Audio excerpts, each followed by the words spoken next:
There is a question that has followed human beings across every civilization, every era, and every corner of the earth. It is a question that philosophers have wrestled with, scientists have attempted to sidestep, and ordinary people have whispered in moments of grief, wonder, and desperation. Does God exist? And more specifically, can we know the answer without reaching for a religious text? This is not a question about faith versus reason. It is a question about whether reason itself, stripped of scripture and tradition, can point us towards something greater than the material world. The argument here is that it can. Not through blind belief, but through logic, science, and the very structure of reality itself. What follows is a journey through some of the most powerful philosophical and scientific arguments ever constructed for the existence of a divine creator, none of which require you to open a single page of the Bible, the Quran, or any other sacred text. These arguments stand entirely on their own, built from observation, mathematics, and the deep patterns woven into the fabric of existence. The first and perhaps most ancient argument begins with the simplest possible observation. Things exist. You exist. The universe exists. But why? Everything we observe in the physical world has a cause. A ball rolls because it was kicked. A fire burns because something ignited it. This principle, that every effect has a cause, seems to be one of the most reliable laws governing our experience of reality. Now follow that chain of causation backward. Every event was caused by a prior event. But can that chain go back infinitely? Most philosophers and physicists argue that it cannot. An infinite regress of causes is logically problematic because it never actually explains how anything got started in the first place. If there is no first cause, then causation itself becomes meaningless. This is where the cosmological argument arrives at its conclusion. There must be a first cause, something that itself was uncaused, something that exists necessarily rather than contingently. This uncaused first cause is what philosophers across history, from Aristotle to Thomas Aquinas, have identified as God. Modern cosmology actually strengthens this argument rather than weakening it. The Big Bang Theory tells us that the universe had a definite beginning approximately 13.8 billion years ago. Before that moment, there was no space, no time, no matter, and no energy. The universe did not emerge from some pre-existing physical state. It came from nothing, or more precisely, from something entirely outside the physical framework we understand. That something, by definition, must be non-physical, timeless, and immensely powerful.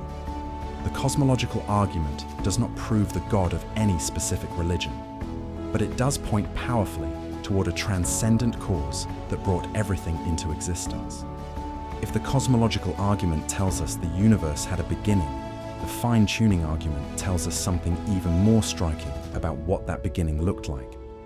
Physicists have discovered that the fundamental constants of the universe, things like the gravitational constant, the speed of light, the mass of electrons, and the cosmological constant, are calibrated with breathtaking precision. If any of these values were even slightly different, the universe as we know it would not exist. Stars would not form. Atoms would not hold together. Life would be impossible. The cosmological constant, which governs the rate at which the universe expands, is fine-tuned to a precision of 1 part in 10 to the power of 120. That is a number so astronomically precise that it defies any casual explanation. The physicist Roger Penrose calculated that the odds of the universe's initial conditions being arranged the way they are by pure chance is 1 in 10 to the power of 10 to the power of 123. These are not numbers that can be waved away with a shrug. When scientists encounter this level of precision, they typically look for an explanation. There are really only 3 options. First, the universe is the result of pure chance, which, given the numbers involved, is statistically indistinguishable from impossible. Second, there are an infinite number of universes, a multiverse, and we simply happen to live in the one that got the numbers right. But this explanation, while popular in some scientific circles, is entirely untestable and requires an enormous leap of faith in its own right. Third, the universe was intentionally designed by an intelligence capable of selecting these constants. The fine-tuning argument does not prove God through emotion or tradition. It proves through mathematics that the universe looks less like an accident and more like a blueprint. Step outside the realm of physics for a moment and enter the world of human experience. Almost every human being who has ever lived has operated with a sense that some things are genuinely wrong. Torturing children for entertainment is not just something we personally dislike. It is wrong in an objective, binding sense. Genocide is not merely unfashionable, it is evil. But here is the philosophical problem. If the universe is purely material, if human beings are simply the product of blind evolutionary processes with no purpose or design, then where does this sense of objective moral obligation come from? Evolution can explain why we feel empathy toward our tribe. It cannot explain why we feel a binding obligation to help strangers on the other side of the world. Natural selection produces survival instincts, not moral duties. The moral argument for God's existence, most powerfully articulated by the philosopher Immanuel Kant and later by Clive Staples Lewis, goes like this. Objective moral values exist. They are not invented by cultures or individuals, because cultures and individuals can be wrong. The abolition of slavery was not just a change in cultural preference, it was moral progress, which implies there is a standard of morality that transcends culture. If objective moral values exist, they must be grounded in something beyond the physical world.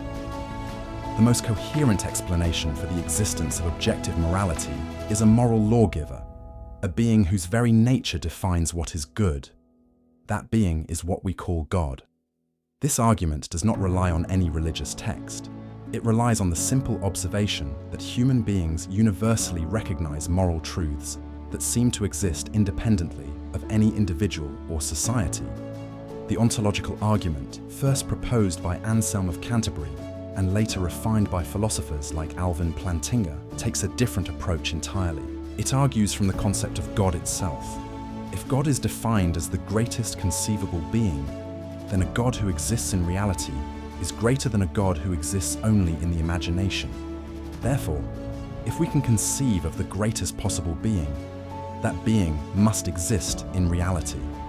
Critics have challenged this argument for centuries, but it continues to survive philosophical scrutiny in its modal logic form, which argues that if God's existence is even possible, then God necessarily exists.